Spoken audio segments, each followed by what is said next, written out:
kakabsat, nandito po pala kami sa San Vicente, Santa Ana, Cagayan para sa sinasabi nilang ayuda. Naku, for the first time in my life, may ganito pala. Buong buhay ko kasi parang walang karanasang ganito.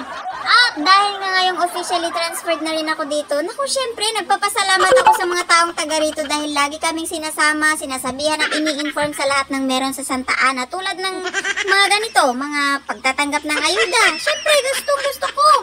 Basta mga ganitong bagay, syempre bihira lang mangyayari sa amin to. At sa sobrang dami ng tao nga kakabsat, medyo nabayagan kami sa pila.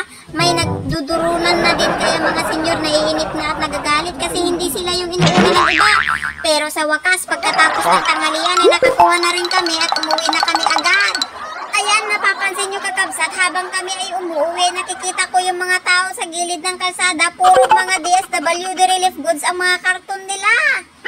Ayan, tulad niyang kulong-kulong na yan, lahat ng mga laman ay mga relief goods. Ayan, tingnan nyo, pati yung mga naglalakad, nakikita nyo may buhat-buhat na mga karton. Sana all! At yun nga, hindi ako sigurado kung may mga nagdoble-dobleng pumila kasi ang dami-dami yung mga iba. Ayan, tulad niyan, tatlo-tatlo, dala-dalawa.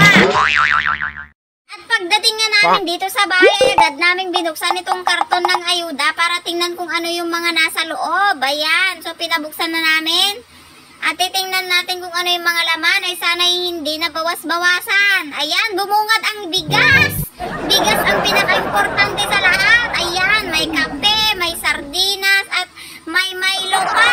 O, diba? O, kahit papano ay nakakatulong din ang mga natatanggap namin dito sa Santa Ana. Papasalamat ako sa mga taong nagbibigay ng mga ayuda. Ito nga po pala ay galing kay Lara.